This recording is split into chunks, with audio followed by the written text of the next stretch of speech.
let this dusty old black man in to ruin my son's high society wedding?" Cornelia Vandermeer hissed, waving a crisp $50 bill directly in front of the gentleman's face, while her eyes twisted with pure disgust. "Look at those cheap, worn-out shoes and that Goodwill suit. Did you honestly think people of your kind belong behind these wrought iron gates? Sir, the homeless shelter is downtown. Take this money, turn your ragged truck around, and vanish before our real important guests arrive." Behind her, 200 guests sipped champagne, snickering at the quiet man who stood frozen under the heavy grip of a security guard. It was Solomon Reeves. He didn't yell. He didn't scream. He simply looked at the groom, the man about to marry his only daughter, and waited for him to speak. But Preston Vandermeer just shoved his hands into his pockets, looked down at the grass, and whispered, "Mother is right. Get this clown out of here. I don't even know this man." They thought they were publicly destroying a penniless beggar who had wandered up their private driveway. They had absolutely no idea that this exact old man was the secretive, multi-billionaire chairman of Vanguard Continental Holdings, the massive corporation that held their family's last dollar. By Monday morning, his single signature would bury them all. Welcome back to Black Stories, where blind arrogance meets absolute justice. If you love watching powerful elitists get exactly what they deserve, hit that subscribe button right now, because what you are about to watch is the story of a man the whole world looked straight through. A man 200 people decided was nothing the instant they saw his shoes, and the single afternoon that taught the most powerful families in the state exactly who they had been laughing at. Stay with me all the way to the end, because the way Solomon Reeves answers them is not the way you think it's going to go. Let us take you back to the very beginning of this unforgettable reckoning. He was born in the Low Country, in a place the maps barely bothered with. A strip of marsh and pine and tin-roofed houses south of the city, where the land was always half water and the work was always too much. The house had 3 rooms and a porch that leaned toward the creek like it was trying to crawl in and drown. When it rained, his mother set out a row of pots and pans to catch the leaks. And the music of it, plink, plunk, plink, was the lullaby Solomon Reeves fell asleep to for 18 years. His mother's name was Odessa. She was the strongest person he would ever know. And the world treated her like she was furniture. Before the sun came up, Odessa Reeves walked 2 miles to the oyster house and stood in cold brine for 10 hours. Shucking. Her fingers cut to ribbons under cotton gloves, so worn you could see her skin through them. In the afternoons, she cleaned the big houses in town. The kind with columns. The kind like Ashforth Hall. Getting down on her knees to scrub floors for families who looked through her like she was a window. She came home smelling of bleach and brine and somebody else's lavender soap, and she never once let her son see her cry. She used to say, "Solomon, they can make you carry a heavy load. They cannot make you put down your dignity. That's yours. Don't you ever hand it to nobody." He didn't understand it then. He would spend his whole life understanding it. His father was a roomer, and a few photographs, gone north for work, when Solomon was 4, and somewhere between Baltimore and a phone that stopped ringing. He became a man the boy only knew by his absence. So it was Odessa and Solomon, the 2 of them, against a town that had already decided what they were. But that boy, Lord, that boy had a mind. He could look at a broken engine and hear what was wrong with it, the way some people hear a sour note in a song. He could look at a thing that didn't work and see, complete and finished in his head, the thing that would. At 9, he fixed the church van that 3 grown men had given up on. At 12, he was repairing radios and lawnmowers for the whole East Side, charging a quarter. Slipping the quarters into a coffee can he kept under the floorboard for his mother. In school, they put him in the back, not because of his grades. His grades terrified them, but because of where he was from and the color of his skin and the holes in his shoes, which flapped when he walked. So he learned to walk slow and quiet down the hallways, so no one would hear him coming and have one more thing to laugh about. When he was 17, a teacher named Mr. Abernathy, one of the few who ever really looked at him, kept him after class and said, "Son, you've got a mind that could build something this whole state would have to reckon with one day." Solomon held that sentence the way a drowning man holds a piece of driftwood. He held it through the years that came next, because the world was about to teach him, again and again, exactly how it felt about a poor black boy with a big mind. He started with 1 truck. He was 22. He'd saved for 4 years, hauling, lifting, doing the jobs that broke other men's backs. And he bought a 1979 Ford with a cracked windshield and a transmission that screamed on hills. He hand-painted the side himself. Reeves, hauling.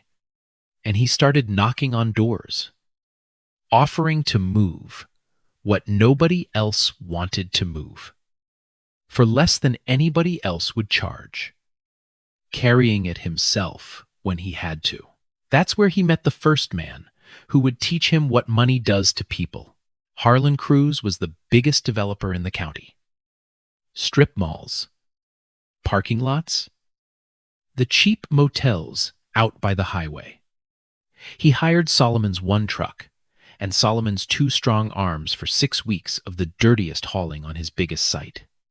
Solomon worked himself to the bone, slept in the truck, did the work of 3 men and did it right, and when it came time to pay, Harlan Cruz leaned back in his big chair, lit a cigar, looked at Solomon Reeves, and laughed. "You want to get paid," he said. "Boy, I don't even have a contract with you." "You got a contract. You got a lawyer." He blew smoke at the ceiling. "Go on and sue me. Who do you think a judge in this town is going to believe? Me? Or some grease-handed boy who can't even afford a real truck?" Solomon stood in that office, with 6 weeks of stolen labor in his bones and not $1 in his pocket. He had no contract. He had no lawyer. He had no money for a lawyer. And he had no allies. Because to every powerful person in that town, he simply did not exist. He did not yell. He did not beg. He looked Harlan Cruz dead in the eye, and he said one thing, very quietly. "One day, Mr. Cruz, you're going to need something, and the man who has it is going to be me." Cruz laughed so hard, he had to wipe his eyes. Solomon walked out the back door. They always made him use the back door. Got in his screaming truck and drove home. And for the first time since he was a child, he sat in the dark and let himself feel all of it. The contempt, the helplessness, the particular bone, deep exhaustion of being a man the law would not protect and the world would not see. Then he wiped his face. And he made a promise to himself in that truck that would shape the next 40 years. Never again will I be a man somebody can do this to. And when I have the power they have, I will never, ever be the kind of man who does it. That promise is the whole story. Remember it. He built it one impossible inch at a time. One truck became two. He learned that the money wasn't in the hauling. It was in the moving of things. The routes. The timing. The systems nobody else could see but him. Two trucks became a yard. A yard became a fleet.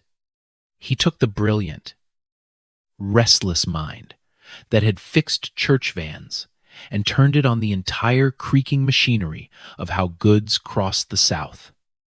And he found 100 places where it was broken. And he fixed every one of them and charged for the fixing. He met Della at a church supper when he had 11 trucks and a mountain of debt and a dream too big to say out loud.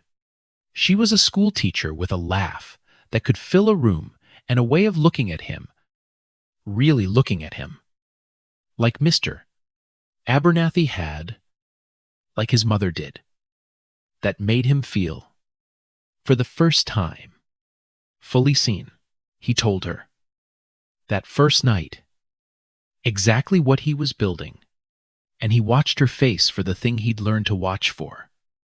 The flicker, the calculation, the moment a person started seeing dollar signs instead of a man, it never came.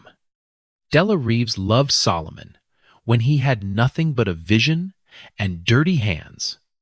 She loved him through the years when they ate beans on Tuesdays so he could make payroll on Friday. She loved him before, and that before would become the most important thing in the world to him, because he was about to learn what happens after. The company crossed a line somewhere in his 40s, the line where a successful man becomes a rich one. And the world changed how it looked at Solomon Reeves overnight. Suddenly everyone could see him. Cousins he hadn't heard from in 20 years found his number. Men who'd watched Harlan Cruz stiff him and said nothing now wanted to grab lunch. Doors that had only ever shown him the back now swung open at the front, and the same kind of people who had told his mother to use the service entrance smiled at him with all their teeth. Solomon Reeves, who had been invisible his entire life, became visible the instant he had money, and he understood, with a cold clarity that never left him, that they had never been blind. They had simply decided he wasn't worth the seeing until his bank account made it worth their while.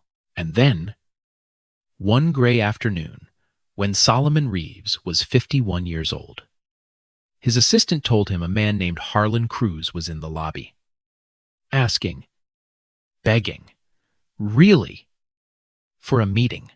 Solomon hadn't heard that name in almost 30 years, but he had never forgotten it. You don't forget the first man who teaches you what you're worth in the eyes of the world. Cruz was old now, smaller than Solomon remembered. The bluster gone soft and gray, the expensive suit hanging loose on a frame that fear had hollowed out. His development company, the strip malls, the parking lots, the cheap motels by the highway, had finally caught up with him. Over-leveraged, behind on everything. One bad quarter from the end. He needed a buyer for his debt. He needed a lifeline, and the only company in the region big enough to throw him one was Vanguard Continental Holdings. He did not recognize Solomon.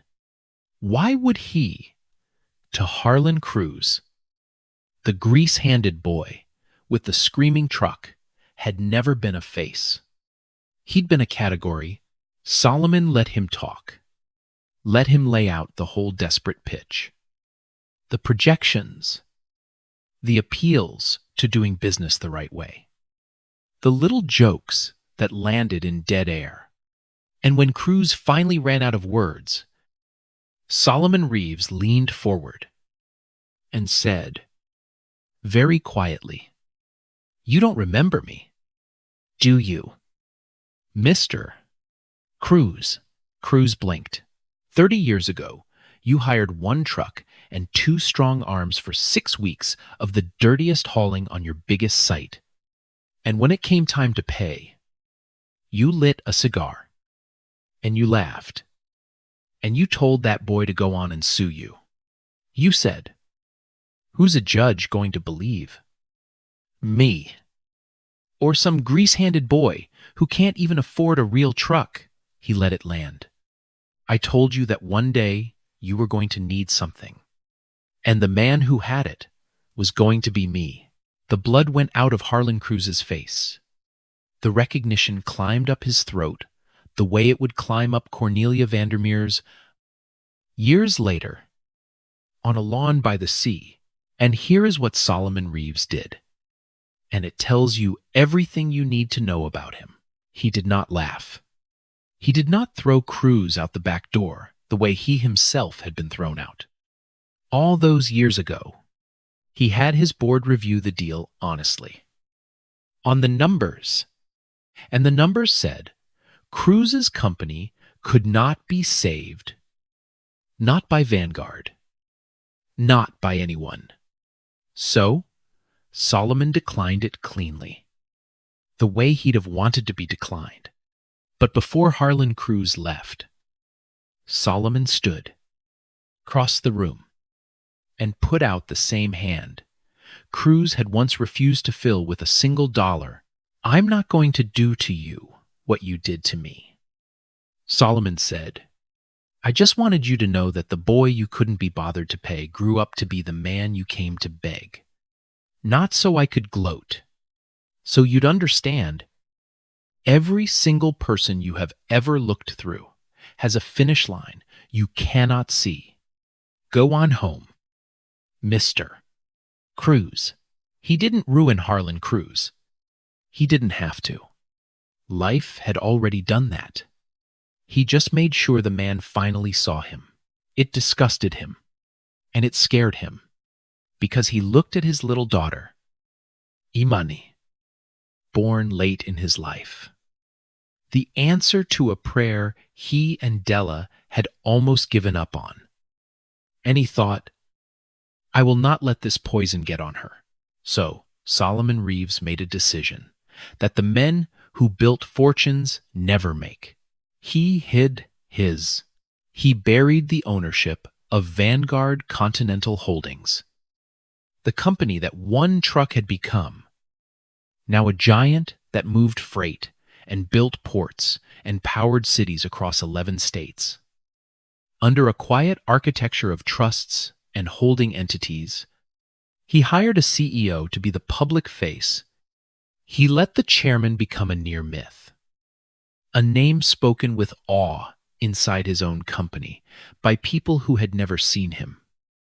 A man rumored to be a recluse, a genius, a ghost. He gave almost nothing to the press.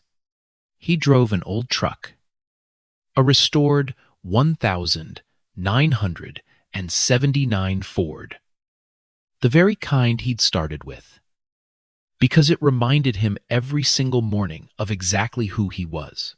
And he raised Imani in a modest brick house in a working neighborhood, with a public school down the street and a summer job folding shirts at the mall.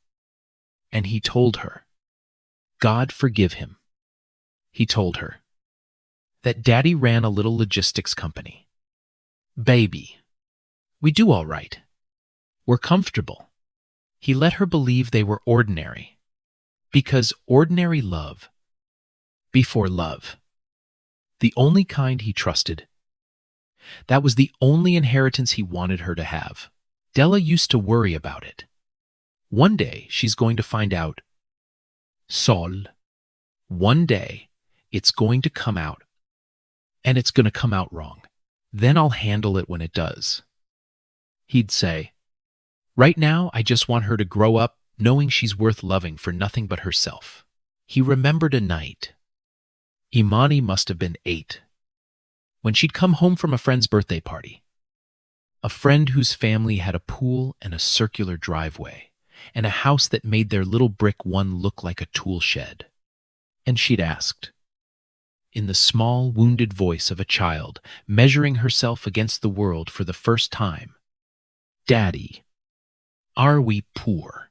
Solomon had put down what he was holding and gotten down on one knee so they were eye to eye, the way he wished more people had done for him.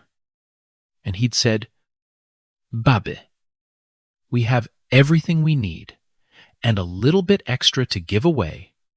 That is not poor. Poor is when you've got a hole where your kindness should be.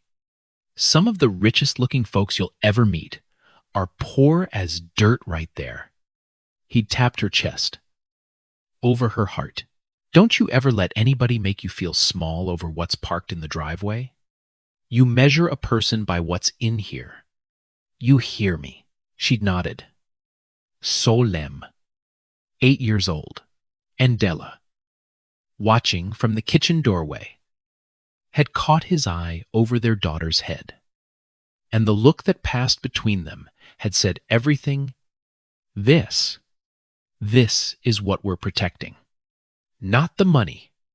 Here, that was the whole secret. That was what the old truck and the modest house and the years of hiding had been for. Della died when Imani was 12. Cancer. Fast and merciless. The kind that doesn't care how many trucks you own or how many ports you've built. Solomon Reeves, who could fix anything, who had bent the entire creaking machinery of an industry to his will, sat in a hospital and could not fix the only thing that mattered. And he held his wife's hand while the most important before of his life ended. After that, it was Solomon and Imani, the two of them, just like it had been Odessa and Solomon, all those years ago. Against a world that didn't see them, he doubled down on every promise he'd made. She would stay grounded. She would stay real. He kept the old house, the old truck, the old name, the old life. And Imani grew up into exactly the woman her mother had been. Varm. Funny. A little stubborn. With a laugh that filled a room. She became a music teacher at a public elementary school across the river, teaching second graders to find middle C, coming home with paint on her hands and stories about kids who reminded her of nobody, so much as the children of the low country her daddy came from. She had no idea who her father was. And then she met Preston Vandermeer. The Vandermeers were old Charleston. Not old like 100 years. Old like founding. Their name was on a street downtown, and a wing of the museum, and a faded brass plaque on Ashforth Hall. The waterfront estate that had been in the family since before anyone wanted to talk about what the family had been before. But old money has a way of getting thin. By the time Preston Vandermeer III came along, the empire was mostly portraits and paper. The Vandermeer real estate firm, once the most powerful in the Low Country, was a building full of beautiful furniture and terrifying balance sheets they had over-leveraged in the good years, never recovered from the bad ones, and were now quietly, expensively drowning, sustained by appearances and a desperate, year-long courtship of the one company big enough to save them, a company called Vanguard Continental Holdings. Bartholomew Vandermeer.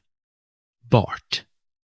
The father, silver-haired and soft-handed, a man who had inherited everything and built nothing, had spent 18 months trying to land a deal with Vanguard that would buy out the firm's distressed waterfront portfolio and partner on a marquee development that would, the consultants promised, reposition the family for the next century. It was their lifeline, their last one. Without it, The whole gilded thing came down. The trouble was, nobody at the top of Vanguard would meet him. Bart had dealt with executives, vice presidents, a managing director or two, but the chairman, the man whose signature actually mattered, the near-mythical figure who held the final yes or no, was a closed door. He's very private. They kept telling him he'll review it personally. He always reviews these personally.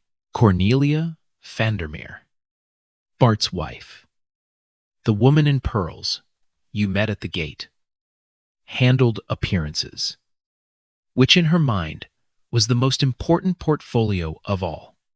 She had spent her whole life curating who belonged and who didn't, who got the warm handshake and who got the cool nod. And she was very, very good at it. And then there was Preston, 31, handsome, in the bland way of men who've never been told no, with a jaw built for golf club photographs and a smile he could turn on and off like a tap. Preston was the family's great hope, and also their great anxiety. Because Preston had a talent for spending and a genius for charm and not much underneath, he had, through a connection of his father's, landed a job 2 years ago as a vice president in the real estate division of, and watch this, Vanguard Continental Holdings, the very company his family was begging for salvation. The very company whose chairman was a ghost. Preston had never met the chairman. Almost no one had. Inside Vanguard, the chairman was a legend, told in low voices. The man who'd built it from a single truck. The man who could read a deal like scripture. The man who, the stories said, sometimes showed up unannounced at a loading dock at 5 a.m. to talk to the drivers.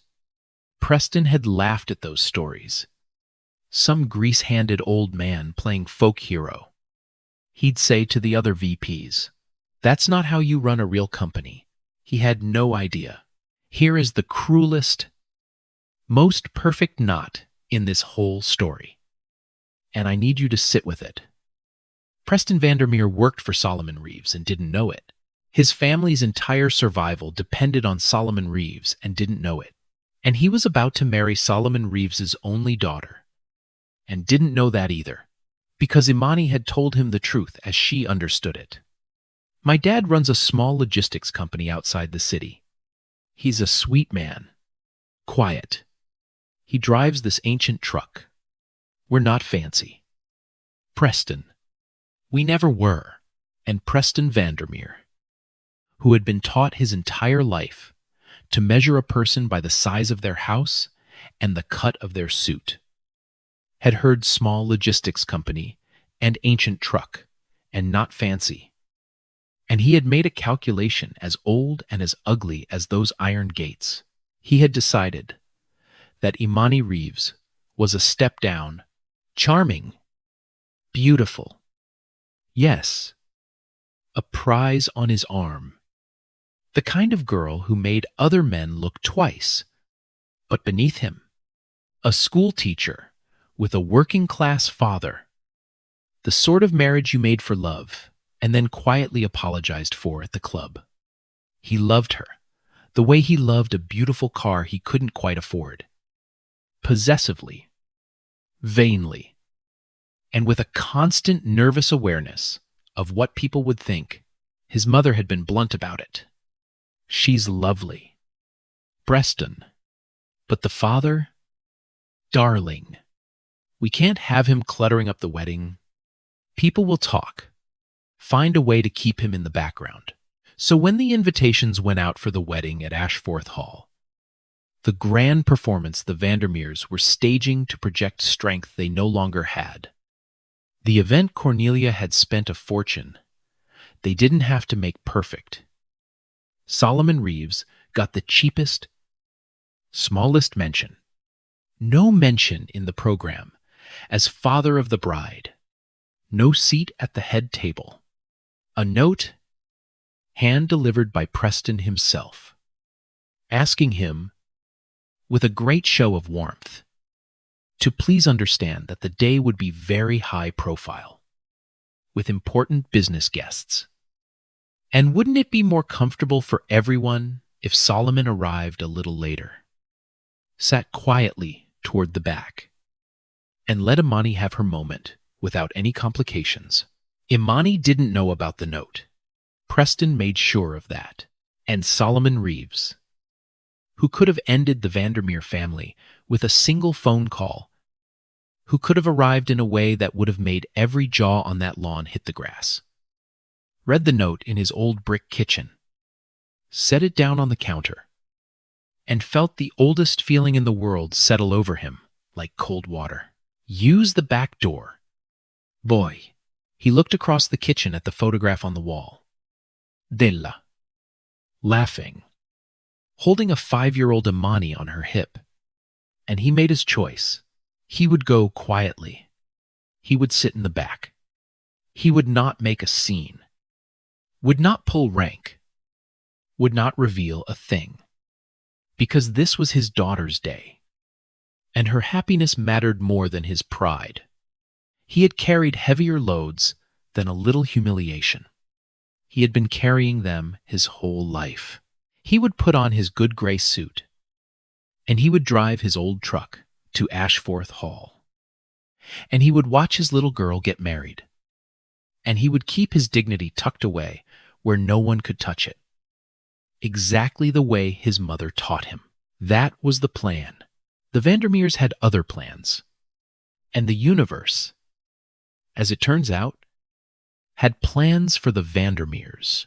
The day of the wedding came up clear and bright. The marsh grass, silver, green, the water flashing. The white tents on the lawn of Ashforth Hall, snapping gently in the breeze off the harbor. It was the most beautiful thing money could pretend to buy. Cornelia Vandermeer had been awake since 4.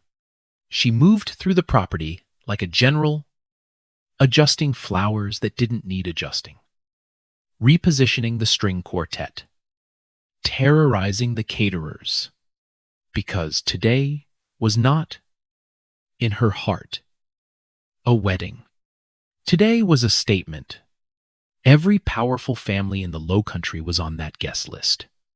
The newspapers were sending a society photographer and Cornelia's secret. White-knuckled hope.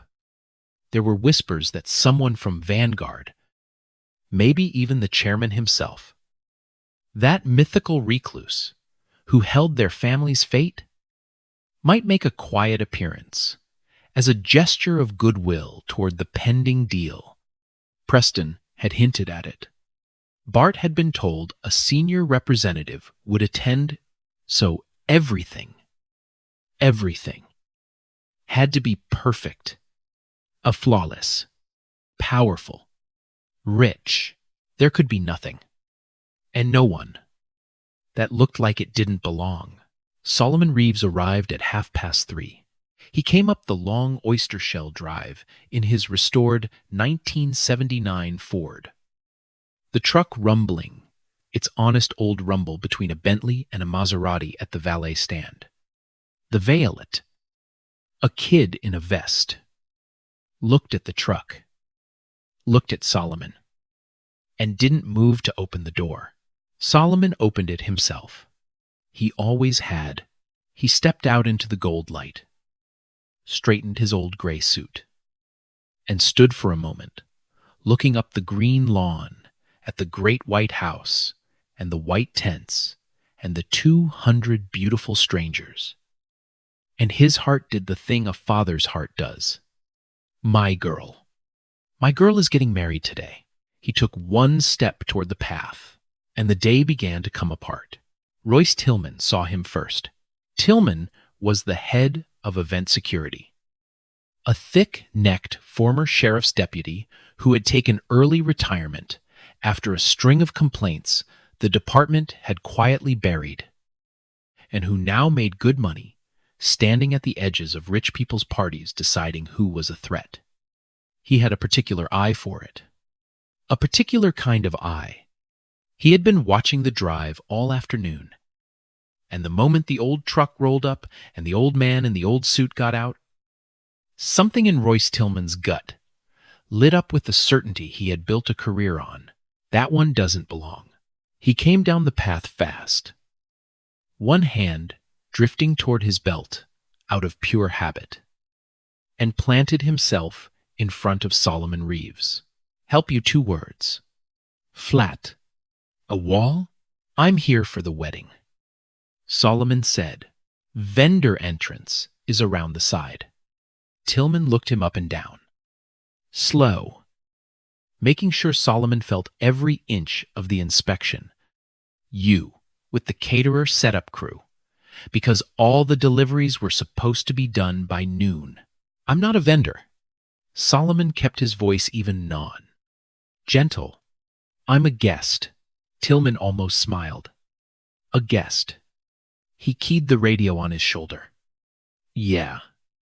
I got a situation at the front drive. Older gentleman. Says he's a guest. A pause. The way he said guest was its own kind of violence. Yeah. I'll hold him here. And that's when Cornelia Vandermeer, who had eyes on every corner of her kingdom, came down the path to handle it personally. Because in 2 hours, the most important guests of her life might arrive, and there was a shabby old man standing at her front gate like a stain on a wedding dress. You saw the worst of it already.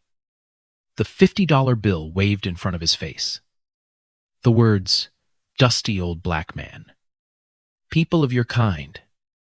The homeless shelter is downtown. Now let me show you how it actually happened. Slowly. In full. The way the 200 people on that lawn would spend the rest of their lives trying to forget. She came to a stop in front of him. Heels stabbing the gravel. Her face already arranged into the expression people save for stray dogs. Sir, she said. Like the word cost her something. I think you've gotten turned around. The shelter is in town. And Solomon gave her a small, tired, patient smile. The smile of a man who has been told to leave rooms his whole life. I'm not lost. Mom, he said softly. I'm exactly where I'm supposed to be. I'm sure you think you are. Cornelia said, her smile tightening into something with teeth. But this is a private wedding. The Vandermeer wedding. These are some of the most important families in the state. And I'm afraid we simply can't have. She gestured at all of him. The old suit. The worn shoes. The carpenter's hands. Well, we can't have this. So why don't you let Royce here help you back to your vehicle? And we'll all have a lovely afternoon. Mom? Solomon said, very quietly, my name is Solomon Reeves. I'm Imani's father. For 1 second. Something crossed Cornelia Vandermeer's face. Recognition of the name, and then she laughed. A short, disbelieving, contemptuous laugh, because the idea was simply too absurd. She had seen photographs of Imani, a lovely, polished young woman, a music teacher, the kind of girl who cleaned up beautifully. And this was supposed to be her father. Imani's father is a businessman, she said, as if explaining something to a slow child. He runs a company. He is not. She lowered her voice, and the cruelty in it was almost intimate. He is not some vagrant who wandered up my driveway in a Goodwill suit, trying to crash a society wedding for the free food. I don't know what you're after, but it stops now. Now. Heads were turning on the lawn. The string quartet faltered. A small crowd of guests in pastel silk drifted toward the front of the property, the way crowds always drift toward a scene. Champagne in hand. Eyebrows raised, already deciding what they were looking at. And what they were looking at, to every one of them, was an old black man in a cheap suit being told, correctly in their minds, that he did not belong. Near the back of the gathering crowd stood a woman named Lillian Hartwell, old Charleston herself, a friend of Cornelia's for 40 years.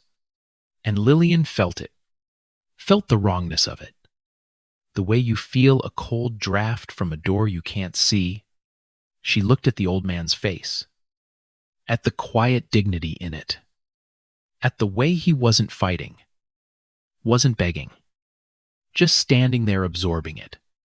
And something buried in her, some old decency, whispered that this was not right, that whatever was happening here was a thing she would be ashamed of remembering. And Lillian Hartwell said nothing. She looked down at her champagne. She let the moment carry her along the way. Moments carry the people who don't want the cost of stopping them. Because to step forward, to say this is wrong, take your hands off him, would mean making herself the scene. It would mean Cornelia's cold eyes turning on her. It would mean being, for one terrible moment, the one who didn't belong. So she stayed quiet. They almost all stayed quiet. 200 people. And the cruelty rolled on. Not because 200 people were cruel, but because it only ever takes a few to be cruel, and everybody else to be comfortable. That is the quietest, most ordinary engine of every injustice that has ever happened on a beautiful lawn.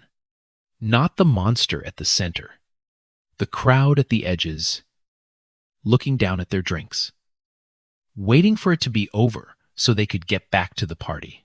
Remember, Lillian Hartwell, because this story is about to ask you which one you would have been. That's when Preston came. He came down the lawn fast. His tuxedo perfect. His face white.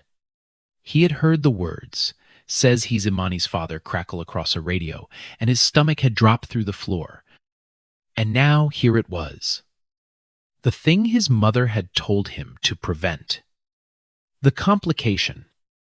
Standing at the gate in front of the entire guest list, 2 hours before the chairman of his own company might walk through it, Preston Vandermeer looked at Solomon Reeves, the man he had handed a note to, the man he knew perfectly well was his fiancée's father, and he made the choice that would end his entire life. He shows his image. Sir? Preston said loudly, performing for the crowd, his hands up in a gesture of reasonable apology. I think there's been a misunderstanding. He may have some connection to the bride's side. I'm not sure. But this is clearly not the time or the place. Mother's right. Let's just get this taken care of. Quietly. For Imani's sake. And then he said it louder. Slow enough and cruel enough that every important face on that lawn would catch it. The 4 words that would end his entire life. I don't even know this man. I don't even know this man. Solomon Reeves heard those 4 words from the mouth of the man about to marry his daughter. And something in his chest went very, very still. He did not yell. He had not yelled at Harlan Cruz. He did not yell now. He simply looked at Preston Vandermeer for a long, quiet moment. Long enough that Preston had to look away. And what was in Solomon's eyes was not rage. It was a deep and terrible sadness. And underneath it, the cold, ancient clarity of a man who had just watched the mask come off a face and now knew exactly what he was dealing with. This is the man my daughter loves. And this is what he is. Of course, Solomon said softly. I wouldn't want to cause any trouble for Imani. He said it. And he meant it. Even now. Even here. The first thought in his head was his daughter, and the Vandermeers took that softness for surrender. It got worse. It always gets worse. Because cruelty, once it tastes blood, gets hungry. Cornelia, emboldened, opened the little silk purse on her wrist and took out a folded bill, $50, and held it out towards Solomon with 2 fingers, the way you'd offer a treat to a dog you wanted to leave. Here, she said, for your trouble, get yourself a meal in town. There's no need for any unpleasantness. A few of the guests actually laughed. A society columnist lifted her phone, not to help, but to capture the delicious little scene, and Royce Tillman, sensing the crowd's permission, stepped in close behind Solomon and put a heavy hand on his shoulder. Not a guide. A grip, and said, low and hard, into his ear, let's go. Don't make me ask twice. Old man, you people always want to make it a whole thing. You people. Solomon Reeves stood there with $50 hovering in front of his face and a former cop's hand clamped on his shoulder and 200 of the most powerful people in the Low Country watching him be erased. And for one moment, he was 22 years old again, standing in Harlan Cruz's office with 6 weeks of stolen labor in his bones, and no contract, and no lawyer, and no one in the whole world who would say his name like it mattered. He had built an empire so that he would never have to feel this again. And here it was anyway.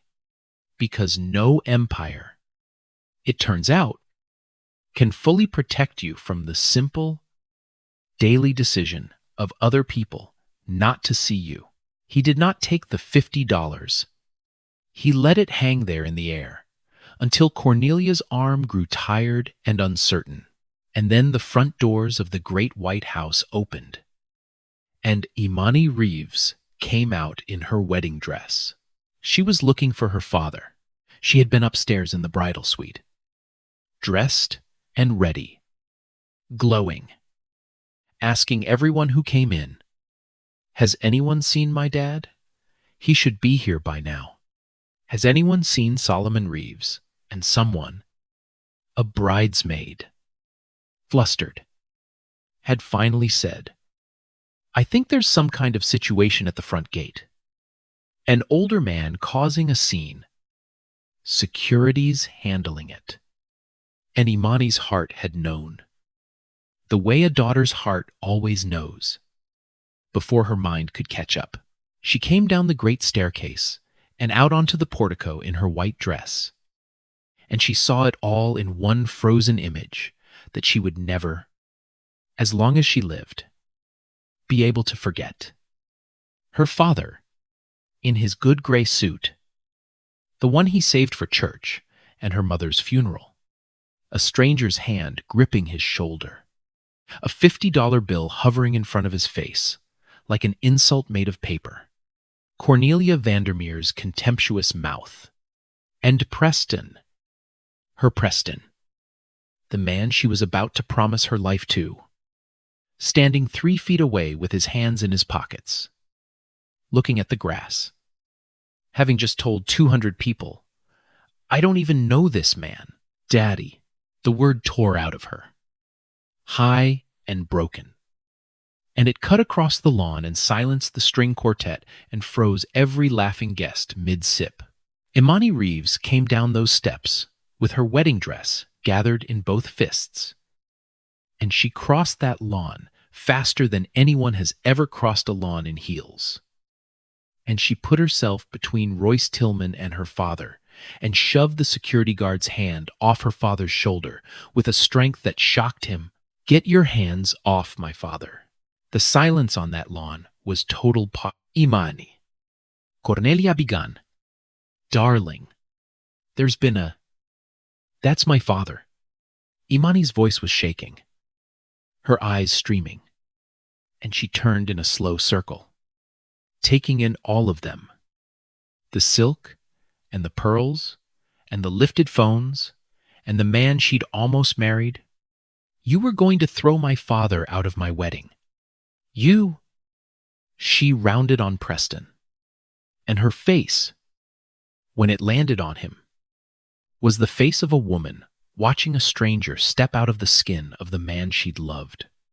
You told them you don't even know him, Preston.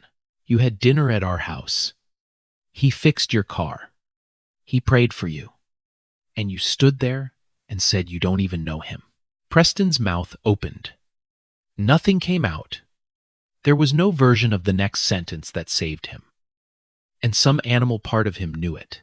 And Solomon Reeves, watching his daughter stand between him and the whole cruel world, with her wedding dress in her fists, felt his heart break and swell at the very same instant.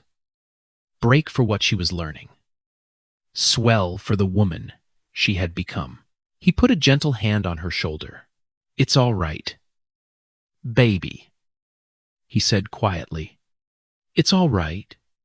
Don't ruin your day over this. I can go. No. Imani's voice was iron now, even through the tears. No. You're not going anywhere. If he goes, I go. If my father isn't welcome at this wedding, then there isn't going to be a wedding. And that line, ringing out across the stunned lawn of Ashforth Hall, is the exact moment, ladies and gentlemen, that the universe chose to settle its account. Because that is when the cars came up, the drive. You didn't hear them at first. Under the shouting, a low, smooth approach. 3 black SUVs and a long, dark sedan. Moving up the oyster shell drive in unhurried single file, the way important things move when they are never, ever in a hurry.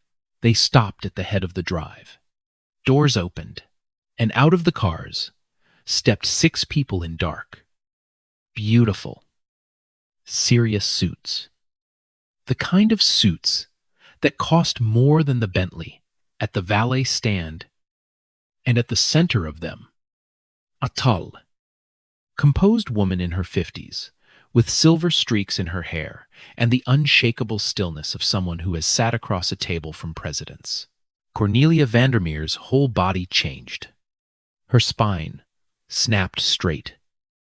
Her contemptuous mouth rearranged itself into the radiant, hungry smile she had been saving all day. Because she knew, instantly, what these people were. The suits, the cars, the presents. This was Vanguard. This was the goodwill visit. This. Maybe. Oh.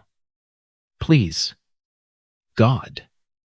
This might be the moment. The deal that saved her family came walking across her lawn. She started toward them, arms half open. The perfect hostess. Welcome, welcome to Ashforth Hall. We are so honored. The woman with the silver-streaked hair walked straight past her, past Cornelia, past Bart, who had come hurrying out of the tent, past Preston, who felt his entire future tilt, as the executives of his own company looked through him like he was made of glass. She walked across the lawn, through the parting crowd, directly to the old black man in the gray suit standing beside the bride. And she stopped in front of Solomon Reeves. And her whole demeanor softened into something the Vandermeers had never once received from anyone.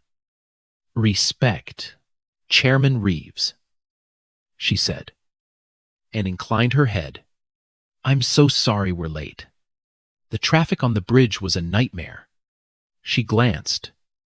just once, just briefly, at the $50 bill still clutched in Cornelia's frozen hand, at Royce Tillman, backing slowly away, at the whole tableau of what she had clearly just walked into, and a flicker of something cold passed behind her calm eyes.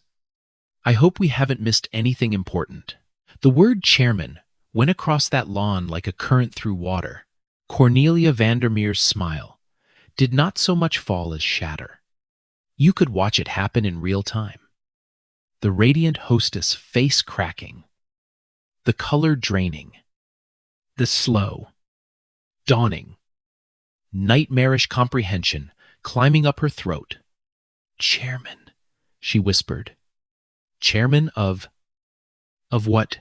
The woman with the silver hair turned and looked at her, and at Bart, and at last, letting it land. At Preston, Odaise Okafor, she said. Chief Financial Officer, Vanguard Continental Holdings. A beat. And this? She gestured to the old man in the old suit.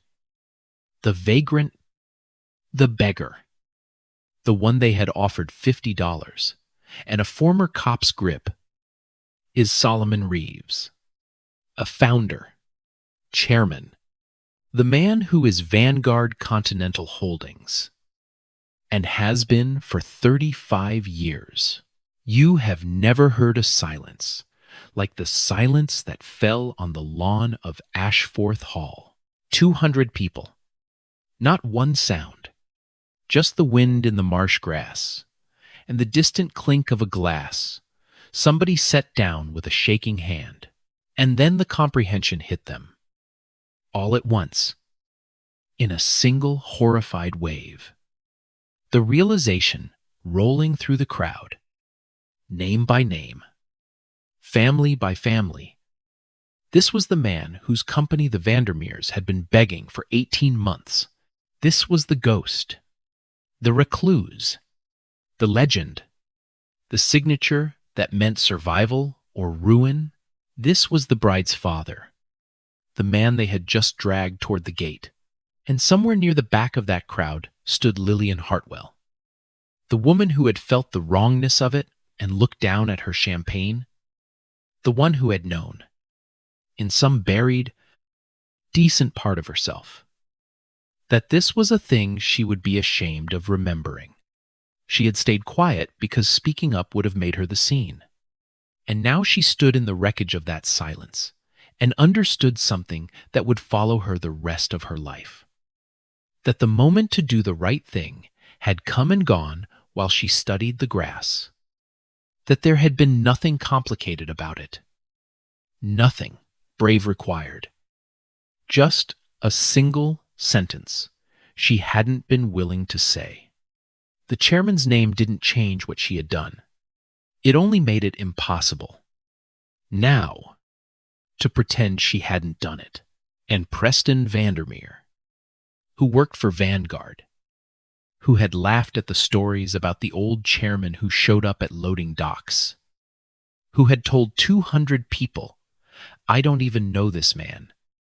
Preston Vandermeer understood, in one annihilating instant, that he had not only humiliated his fiancée's father, he had stood on a lawn and publicly disowned the most powerful man in his own company, his ultimate boss, the one human being on earth whose opinion determined whether Preston had a career at all, whether the Vandermeer firm lived or died, whether any of it, the tuxedo, the estate, the name, meant anything by Monday morning.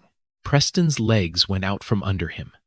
He actually sat down, hard, on the manicured grass, his perfect tuxedo crumpling, his mouth working, no sound coming out. Bart Vandermeer made a small, strangled noise and reached for a chair that wasn't there. And Solomon Reeves, finally, At the center of the silence he had endured in dignity for so long, spoke. He didn't raise his voice. He never had to. When a man speaks quietly and the whole world has to lean in to hear him, that is the truest power there is. My mother, Solomon said, scrubbed floors in houses just like this one, on her knees, for families just like yours. He looked around the lawn, slowly, at the silk and the pearls and the lowered phones. She used to come home smelling like bleach, with her hands cut up from the work. And not one of the people she cleaned forever learned her name. They looked right through her. The way you all just looked through me. He let that sit. I built this company so I would never have to feel invisible again. I spent 35 years and more money than this town can imagine making sure of it. He shook his head slowly, and the sadness in it was heavier than any anger. And I walked up that drive today in my good suit to watch my daughter get married. And you offered me $50 to disappear. You put a hand on me. You called me, you people? His eyes found Cornelia. She could not hold them. You didn't see a chairman. You didn't see a man worth $4 billion. You saw an old black man in a cheap suit. And you decided, before I said one word, exactly what I was worth. His voice dropped lower still. That's the part I want you to understand. You weren't wrong about my money. You didn't know about my money. You were wrong about me. And you'd have been just as wrong if I'd been exactly what you thought I was. Because the janitor deserves to be seen. The delivery man deserves to be seen. My mother, on her knees, deserved to be seen. The fact that I happen to own your future doesn't make what you did wrong. What you did was already wrong. My helicopter doesn't make it wrong. He almost smiled. It just makes it impossible for you to pretend it didn't happen. He turned, then, to his daughter. Imani was crying, openly now, both hands over her mouth, looking at her father like she was seeing him fully for the very first time. Because in a way, she was. The ancient truck, the modest house, the man who told her they were just comfortable, all of it, suddenly, made of love and of fear, of a promise made in a screaming truck 40 years ago by a young man who refused to let the world's poison touch his little girl. Babe, Solomon said gently, I'm sorry. I should have told you a long time ago. His voice caught. The first crack in all that quiet. I wanted you to be loved for you. Just you. Nothing else. Your mama and me. We had that before, and I wanted you to have it too. And Imani Reeves crossed the lawn one more time, and she put her arms around her father, ruined wedding and all, and held onto him the way her mother used to, and said, into his shoulder, loud enough for everyone to hear, I don't care about the money. Daddy, I never needed the money. I just needed you. There was a sound on that lawn then. A few people actually weeping. The hard, surprised, weeping of witnesses to something true. And over his daughter's shoulder, Solomon Reeves looked at Preston Vandermeer, still sitting in the grass in his crumpled tuxedo, and at Cornelia with her shattered face, and at Bart reaching for support that wasn't coming. The reckoning was just beginning. Bart Vandermeer found his voice first, and what came out of it told you everything about the man. Not an apology, not shame. Panic. Mr. Reeves. Chairman. Solomon, please. There's been a terrible, terrible misunderstanding.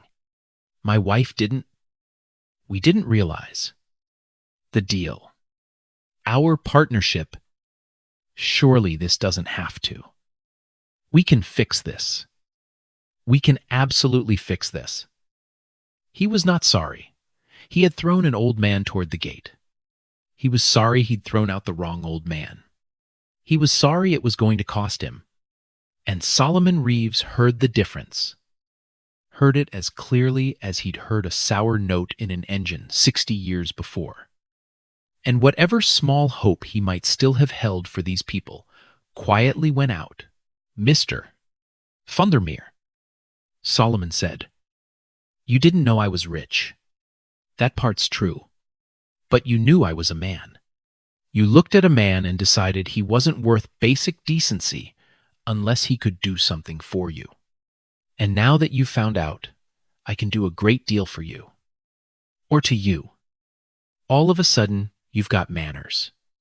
He shook his head slowly. That's not respect.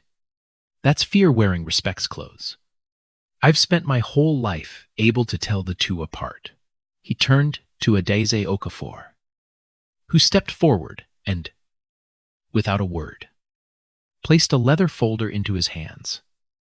The deal, the numbers, the entire future of the Vandermeer name, all of it, resting now in the scarred palms of the man they had offered $50 to disappear. And Solomon Reeves looked down at that folder for a long moment.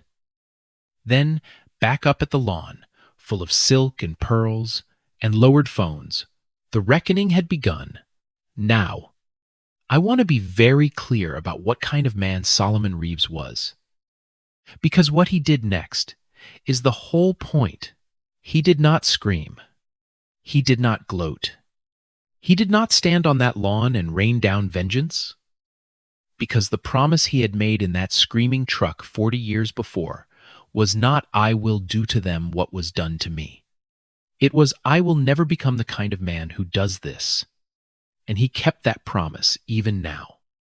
With all the power in the world in his hands, but justice, real justice, is not the same thing as cruelty. And Solomon Reeves had spent a lifetime learning the difference. He turned to Adeze Okafor. The Vandermeer deal, he said quietly. Where does it stand? Adeze, who had read every page of it, who had watched what just happened, answered carefully. On your desk for final approval. Chairman, the board has flagged some concerns about the portfolio's underlying debt. It's a risk. We've been proceeding largely on the relationship, a pause, on the assumption of good faith. Good faith. Solomon repeated, and looked at Bart Vandermeer. He did not cancel the deal out of spite. That was important to him. He had the board run it clean.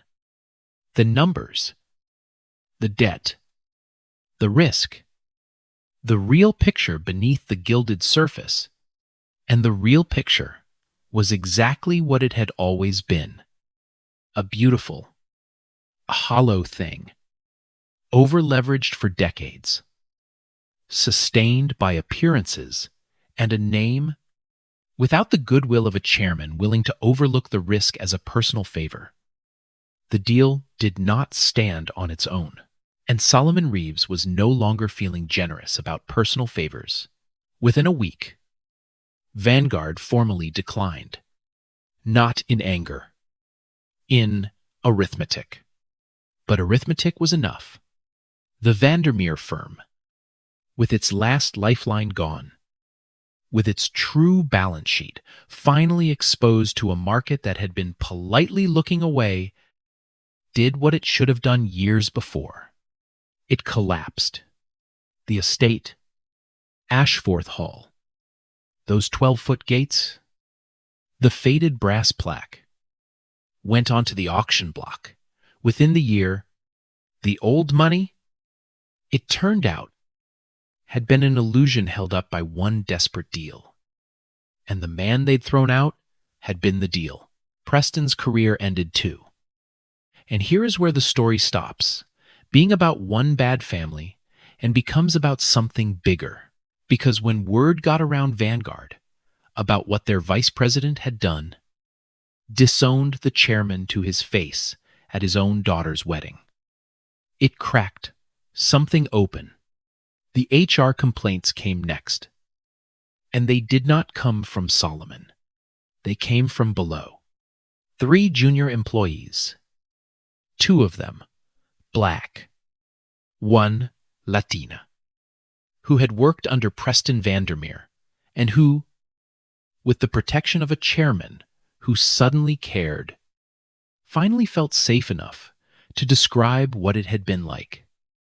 The contempt, the jokes, the way Preston spoke to the people he considered beneath him, the careers he'd quietly stalled, the dignity he'd casually stepped on for years, because he was certain no one was watching and no one would believe them. Someone was watching now, and everyone believed them. One of them was a young woman named Carmen Ruiz. She was 26, a junior analyst, the first person in her family to wear a suit to work. And for 2 years, she had sat outside Preston Vandermeer's office and absorbed 1,000 small cuts that never quite rose to the level of a thing you could prove. The way he never remembered her name, the way he handed her his work and took her credit, the way he'd once told her, smiling in front of the whole floor, that she'd been hired to add a little color to the team, and then watched her face while everyone laughed. She had said nothing for 2 years, because she had rent, and a mother to support, and the absolute, bone-deep certainty.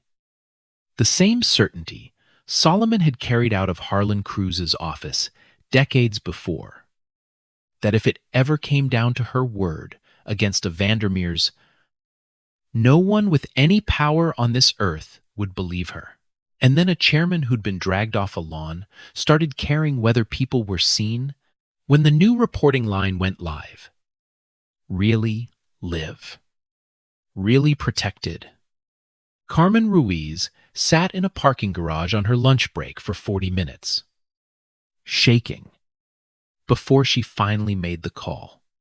And when she described what those 2 years had cost her, someone listened. Someone wrote it down. Someone believed her. She wasn't the only one. Once the first person spoke, the silence broke. The way silence always breaks, all at once, in a flood. Solomon Reeves had spent 40 years being the person no one would believe. He was not about to let it stand in his own house. Preston Vandermeer was terminated for cause. His stock options never vested, evaporated. No firm in the Low Country would touch him. And the marriage, of course, he was finished. The moment he opened his mouth on that lawn, Imani had seen, with total clarity, the difference between the man who fixed your car and prayed for you and the man who'd deny you for an audience. There is no coming back from being seen that clearly. Royce Tillman, the security chief, the man who'd gripped an old man's shoulder and growled, "You people," discovered that putting your hands on the chairman of a $4 billion company has consequences too. But again, watch what Solomon did with it. Because it's the pattern of his whole life. He didn't pursue Tillman to destroy one man. He had his people pull the record, and the record told a story: Tillman's quiet departure from the sheriff's department, the buried complaints, the long pattern. Black guests stopped at gates. Black staff followed through parties. The same gut certainty deployed over and over against the same kind of people. Solomon's foundation funded an investigation. It surfaced 11 other incidents. Tillman lost his license to work security in the state.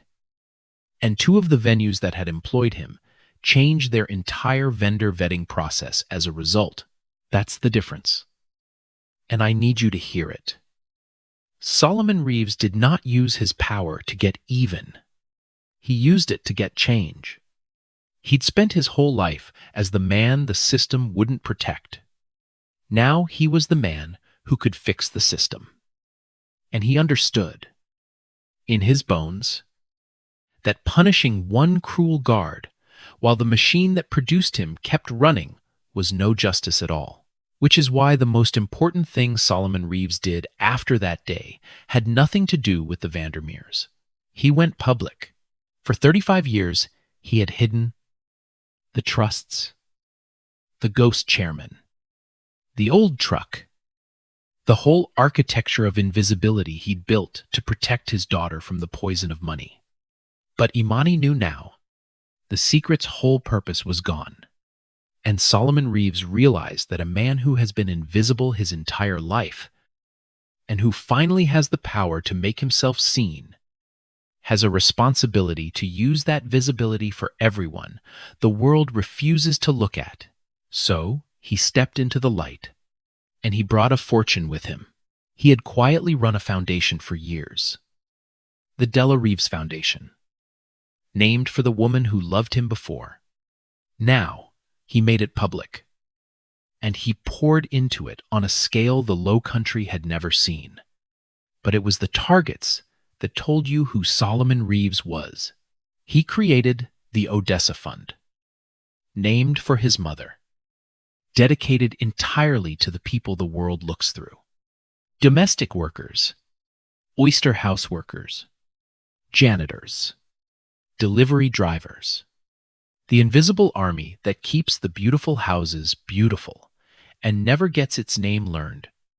The fund provided health care, emergency relief, retirement support, and scholarships for their children. My mother cleaned floors on her knees for 40 years, Solomon said, the only time he ever spoke about it publicly. And the only inheritance this country offered her was the right to do it until her body gave out. We can do better than that. We're going to do better than that. He built an apprenticeship pipeline at Vanguard.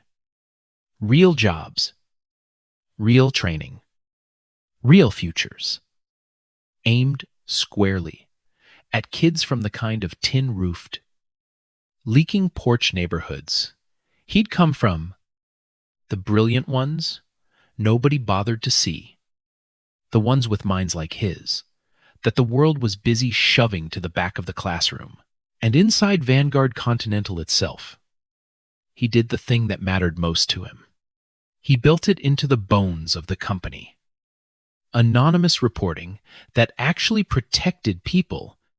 Leadership held accountable, not just for their numbers, but for how they treated the drivers, the cleaners, the junior staff, the invisible ones. Standard, written and enforced. That said, the dignity of the lowest paid person in the building was as non-negotiable as the bottom line. He called it, simply, the scene standard, because he knew, better than any man alive, that the cruelty he'd suffered on that lawn wasn't really about money. It was about the daily, ordinary decision of powerful people not to see. And he was going to use everything he'd built to make that decision cost something. And it did. Within the first year, a regional manager who had been quietly grinding down his warehouse crew for a decade, the kind of man who never once got reported because everyone knew it wouldn't matter, was gone. Because for the first time in their working lives, the people on that floor had a number that actually answered when they called it.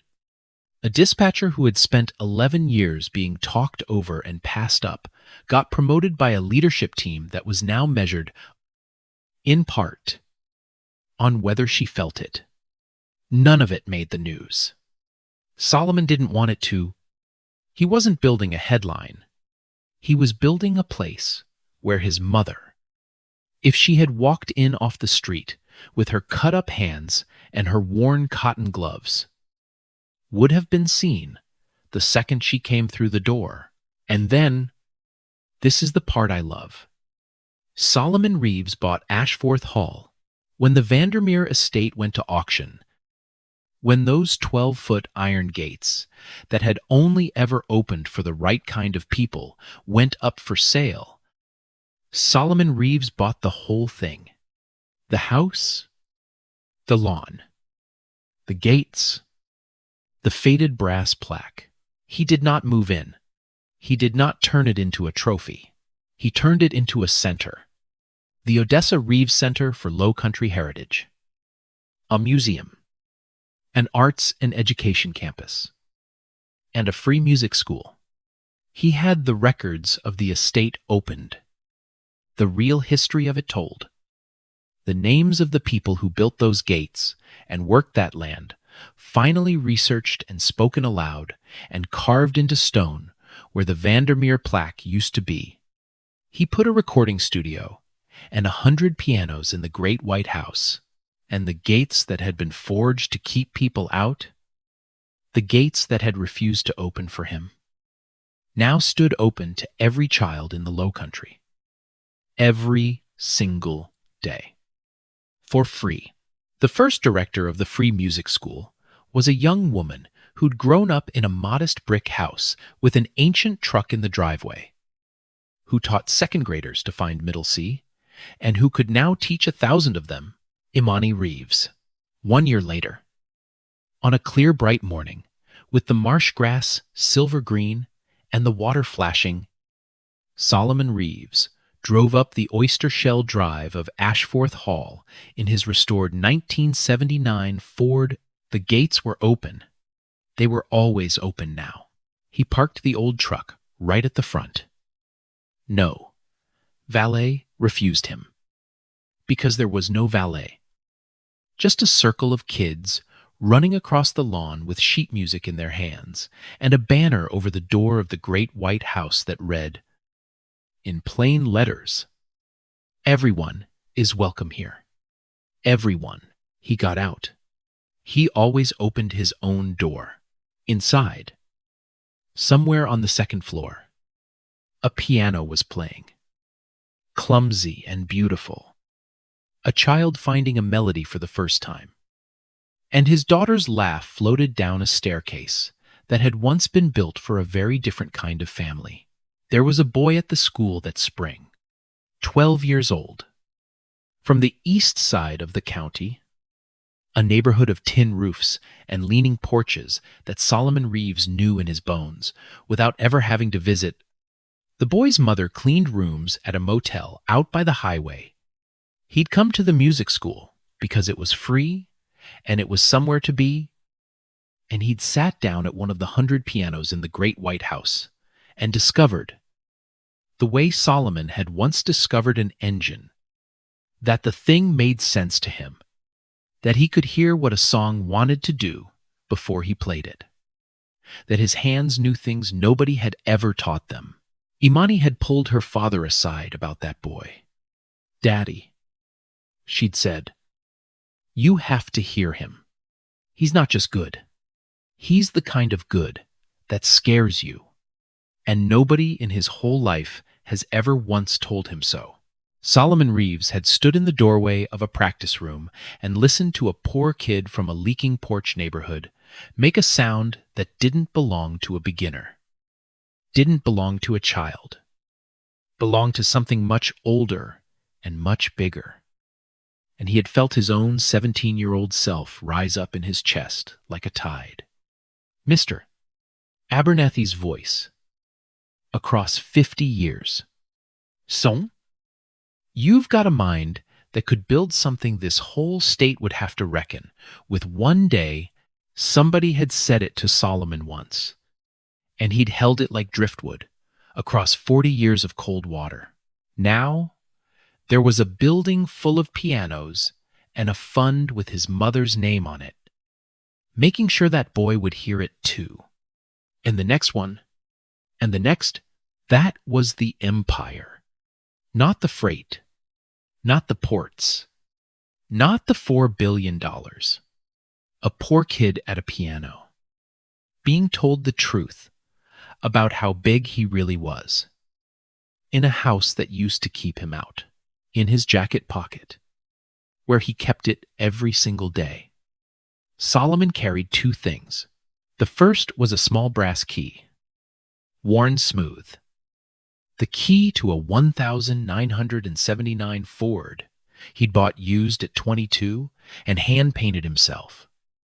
Reeves, hauling, the first inch of an empire he'd built, so that a man like him would never be invisible again.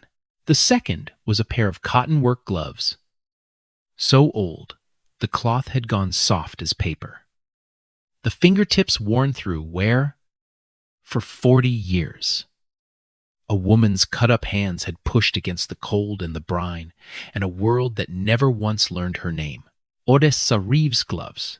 He stood in the open doorway of a house that had once thrown him out, listening to his daughter teach poor children to make music in the very rooms where his mother might have once been told to use the service entrance. And Solomon Reeves, the ghost, the recluse, the chairman, the king they mistook for a beggar, closed his hand around his mother's gloves and let himself feel, just for a moment, the whole enormous arc of it. They can make you carry a heavy load. His mother used to say, they cannot make you put down your dignity. That's yours. Don't you ever hand it to nobody. He never had. Not in Harlan Cruz's office. Not on that lawn with $50 hovering in front of his face and a hand on his shoulder. He had carried the heaviest load a man can carry. The load of being unseen. For an entire lifetime. And he had never once put down his dignity. And now he stood in the doorway and watched what that dignity had bought. Not a building, not a fortune. A daughter who chose him with nothing but love. Children running across a lawn that used to be closed to them. A mother's name carved in stone, where a rich family's plaque used to be a standard, written into the bones of an empire, that said, see people, see the lowest one, see them before you know what they can do for you. That, in the end, was the whole inheritance, the only one that mattered. Now listen, I know this is a story. I made it up. There's no Ashforth Hall. No. $4 billion chairman in an old gray suit. No convoy of black cars pulling up at the exact right moment to settle the score. But that lawn, that feeling, standing in a room full of people who decided what you were worth before you opened your mouth, who looked at your clothes, your hands, your skin, your zip code, and filed you away under doesn't belong. That's not fiction. That's Tuesday for a whole lot of people. And here's the thing. The story can't fix. Most of them don't have a helicopter coming. Most of them don't own the company. Most of them are exactly what those people on the lawn assumed Solomon was. A janitor. A delivery driver. A mother on her knees, scrubbing somebody else's floor. And they deserve to be seen anyway. Not because they secretly own your future. Just because they're people. Solomon said it himself. Didn't he? The helicopter doesn't make it wrong. It just makes it impossible to pretend it didn't happen. So maybe the lesson isn't be careful. That poor man might secretly be rich.